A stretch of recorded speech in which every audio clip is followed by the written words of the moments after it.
Well, it's that time again. NFL football time! Well, to celebrate, I'm doing Madden NFL 94 for the Super Nintendo today on Power Up.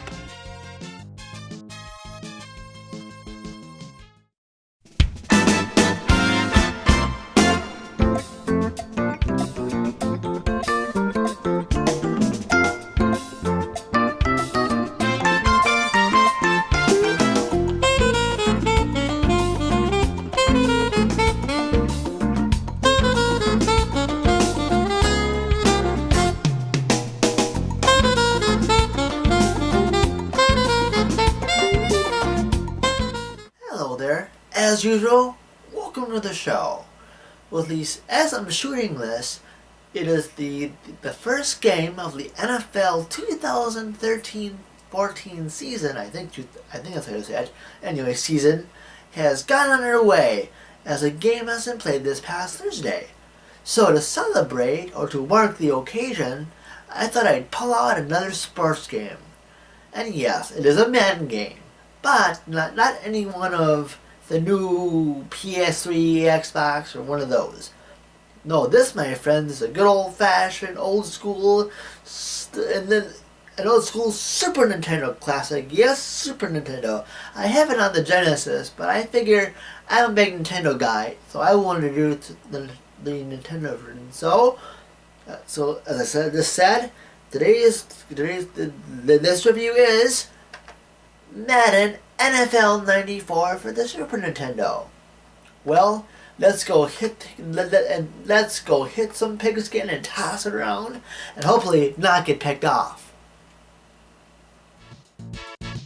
Madden NFL 94 was released in 1993 for the Super Nintendo, and I believe in 1994 for the Sega Genesis.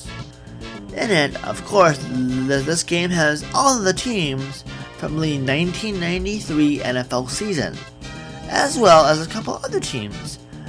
Of course, I should say this, as some of those other teams are actually all of these Super Bowl teams from Super Bowl 1 up to the Super Bowl at that time. I forget what it is, but I forget. I'm not too much of a football fan.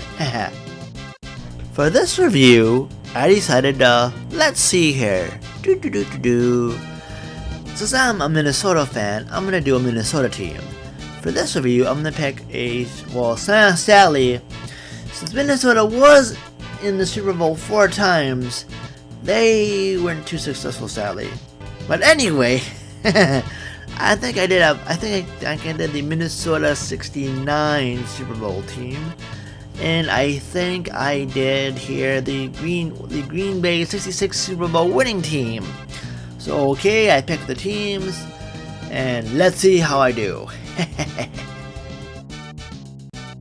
Gameplay wise, you go to the coin toss, heads or tails. I forget what I picked, but I think I lost the coin toss, I believe, and so I think I chose to kick. And I think it was pretty windy out, even though I was playing home. But I think it's going by maybe he thought I was in the old Met Stadium, not the Metrodome. Anywho, I picked the one where the wind was going at my back, so I could really hopefully screw over the other team when I had the kickoff. Anywho, after all that is said and done, the main, gameplay was very fun. I didn't mind it. But I feel in this game, I don't know if it's a major gripe, but it's a gripe nonetheless. In this game, and in the games before it, there were, when you pass, instead of just having the whole field you see in your receivers, like in the newer games, in this game, and these early Madden games, they had passing windows. Truthfully, on paper, it sounded like a good idea. Like, oh, I can see right where my receivers are. But it's kind of a tricky wicket, because a lot in this review, as you'll probably see, maybe, when I say, oh, they were open, and I throw the ball, I get picked or blocked or whatever. So it wasn't a good indicator to see if they're open, because I could still get picked off or blocked or whatever. So I do wish they could have, Just they did the wide open field view to make it a lot easier, if you ask me. And also, there is some being on the Super Nintendo.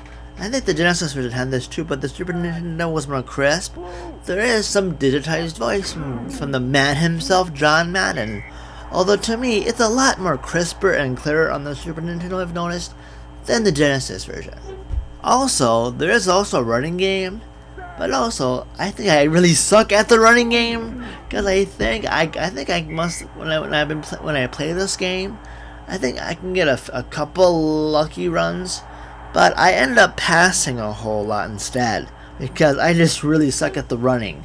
Of course, though, when I pass, I get picked off a lot too because of the passing windows. Because I keep thinking, oh, I might get a good playoff, but then my delight turns to sadness when it got picked off again, But it is what it is, I guess. All in all, I know there's the more newer Madden games out among other things, but I want to get this because I do have somewhat fond memories of playing this game. I rented this game back in the day, and sure, it's not updated, but I actually like these older games because I don't care much for the updated rosters, which basically all sports games are these days, usually that are simulation type. They're usually just updated with the new rosters and maybe new teams and stuff like that. And I really didn't care about, and I don't care about the newer games. And I figure I do have some fun with this. Although with the passing windows issue, I am happy. I think I also have I have Madden NFL 96 as well for the Super Nintendo, and that did correct the issue. It made it back to a wide open field passing scheme where there's no passing windows. You can actually see the receivers to make a better judgment as well. But if you like old school nostalgia, or if you just wanna give this a shot, I actually got my copy here. I reviewed here for less than $1. In fact, I got it for 50 cents. As a matter of fact, so it was way cheap. Of course, it's also a really old game too. So, although not too old, it was a Super Nintendo game, but it was a sports game. So usually they go by really cheap. But it's not bad. 50 cents, I couldn't really lose. And plus, with the major amount of teams it has, even though it was based up to 1993, it's cool to mess around with the different teams. So, again, if you like football and you want to see a window back into the past, give it a shot. So yeah. Although, I must say, it's not, I don't want to say highly recommended, but I'll say somewhat recommended. And as usual, if you live in or around South St. Paul, Minnesota, or the Twin Cities metro area in particular, please visit my friends at Level Up Games, as usual. And actually, this month, they're moving, I think September 20th, they're moving to a new location. Instead of, I know I usually post a Marie Avenue address, hopefully the new address is down below, hopefully. If not, it's still, this address below might be the old address or the new one. Hopefully it's the new one down there. But the new address is on Southview, and for you South St. Paul fans, or at least you know South St. Paul well, they're moving to that Southview shopping mall or something next to Nolan's and that fitness place and all that fun stuff. And hopefully that's below. And also, even though SkickyandBacon.com is no longer on the internet, as I mentioned in my previous video, it was way too. I couldn't afford the web maintenance fees, so I had to quick cancel the site. But if I get a better job, then I'll look into reopening it and I'll bring it back. But thankfully though, if you are seeing this on YouTube, if you please rate and subscribe, and if you have subscribed already, thank you very much.